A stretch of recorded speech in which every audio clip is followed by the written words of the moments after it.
Queridos irmãos e irmãs, 11º domingo do tempo comum, ano B. Na primeira leitura de Ezequiel 17, de 22 a 24, está escrito: Eis o que diz o Senhor Deus, do cimo do cedro frondoso, dos seus ramos mais altos, eu próprio arrancarei um ramo novo e vou plantá-lo num monte muito alto.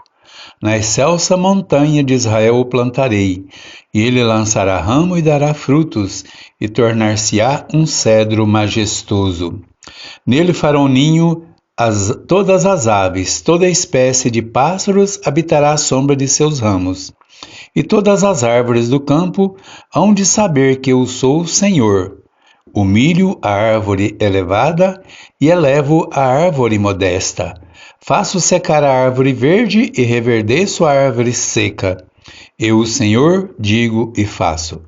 Irmãos e irmãs, Deus não abandona o seu povo, mas irá construir com ele uma história nova de salvação e de graça. Ele vai tomar um ramo novo, vai plantar na montanha de Israel. Deus vai fazer dar frutos, vai tornar esse ramo uma árvore resistente e grande. Deus irá restabelecer seu povo em Jerusalém, dando a ele um futuro pleno de vida e felicidade e de paz sem fim.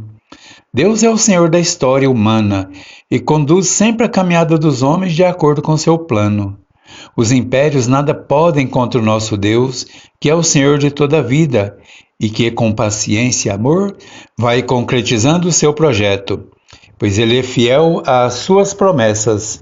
Deus não falha e não esquece os seus compromissos, não abandona o seu povo. Mesmo afogado na angústia e no sofrimento, mesmo mergulhado no horizonte de desespero, os reis de Israel foram levados para a escravidão na Babilônia, porque foram infiéis e quiseram servir a reis do Egito e de outros povos. O povo de Israel precisa aprender a confiar, pois o Senhor é fiel às suas promessas e aos compromissos que assumiu com seu povo. Todos nós somos chamados a viver na fidelidade. Na segunda leitura da segunda carta aos Coríntios, capítulo 5, de 6 a 10, está escrito: Portanto, temos sempre confiança e sabemos que enquanto estamos no corpo, estamos longe do Senhor, porque vivemos por fé e não pelo que vemos. Temos, pois, confiança e preferimos estar ausentes do corpo e habitar com o Senhor. Por isso, temos o propósito de lhe agradar, quer estejamos no corpo, quer o deixemos, pois todos nós devemos comparecer perante o tribunal de Cristo para que cada um receba de acordo com as obras praticadas por meio do corpo, quer sejam boas, quer sejam más. Queridos irmãos, por volta de 56, 57 depois de Cristo, chegam a Corinto missionários itinerantes que se apresentam como apóstolos e criticam Paulo, lançando confusão na comunidade. Diante dos desafios que vão surgindo na caminhada, Paulo lembra que vale a pena acolher os desafios de Deus e que no final de cada etapa espera-nos uma vida nova, uma vida plena e eterna. A vida terrena é passageira e mortal. Nós precisamos vencer o exílio e, enquanto vivemos esta realidade terrestre, vivamos de acordo com as exigências de Deus e caminhemos à luz da fé. Somos chamados a assumir a missão de discípulos comprometidos com Cristo e com seu reino. No mundo atual, vivemos provados pelo provisório e pelo que é passageiro, onde tudo é descartável. Precisamos estar atentos para não tornar a relação humana como qualquer produto que usamos e jogamos fora. Não podemos perder de vista a nossa condição de servos e de caminheiros nessa terra. Nossa missão é muito maior.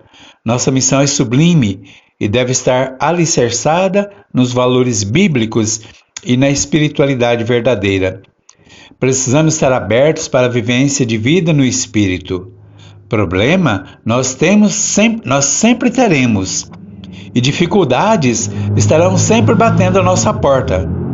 Mas não esqueçamos de que Deus nos chama a fidelidade na missão, e assim poderemos vencer os perigos das tentações. No Evangelho de Marcos, capítulo 4, de 26 a 34, está escrito: Naquele tempo disse Jesus à multidão: O reino de Deus é como um homem que lançou a semente à terra. Dorme, levanta-se noite e dia, enquanto a semente germina e cresce, sem ele saber como. A terra produz por si primeiro a planta, depois a espiga, por fim o trigo maduro na espiga. E quando o trigo permite, logo mete a foice, porque já chegou o tempo da colheita. Jesus dizia ainda: A que havemos de comparar o reino de Deus?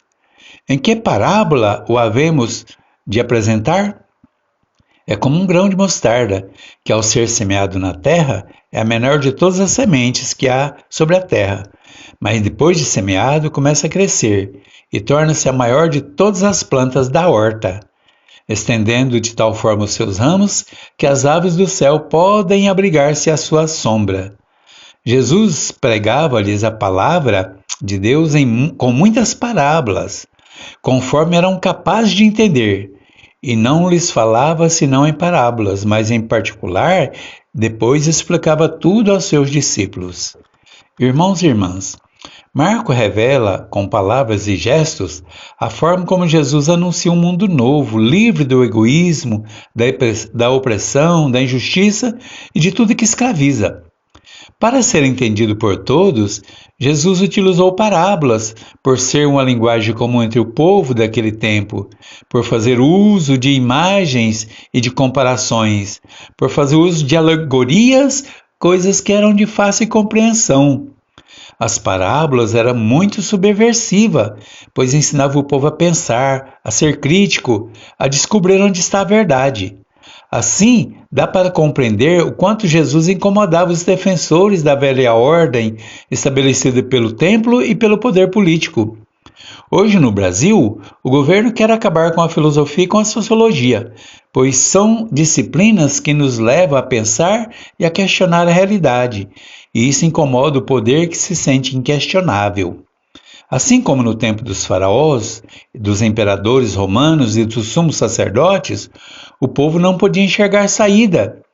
Quem questiona e propõe saídas é visto como subversivo e comunista. Na primeira parábola, o grão de mostarda cresce por si só. Ele não depende da vontade dos agricultores. Quem faz germinar, quem envia a chuva, quem faz crescer e produzir abundantemente, não é o imperador, não é o sumo sacerdote, nem o agricultor. Quem faz tudo acontecer é o poder de Deus. A questão essencial não é o que o agricultor faz, mas o poder da vida de Deus na semente, pois é Deus quem age no silêncio da noite, no tumulto do dia ou na turbulência da história, onde nenhum obstáculo poderá frustrar o seu plano. Nessa parábola, Deus convida à serenidade e confiança. É preciso ter certeza de que Deus é o Senhor de todas as coisas. A segunda parábola do grão de mostarda faz o contraste entre a pequenez da semente e a grandeza da árvore, entre a nossa pequenez e a grandeza do amor de Deus. É preciso entender que a nossa missão é lançar a semente. Embora seja tão pequena, a grandeza dessa mesma missão aparece na grandeza da ação de Deus. Uma semente tão pequena gera conversão em todas as partes do mundo e se torna grandiosa e abarca toda a humanidade. Irmãos e irmãs, que a graça, o poder e a misericórdia de Deus estejam com todos. Amém.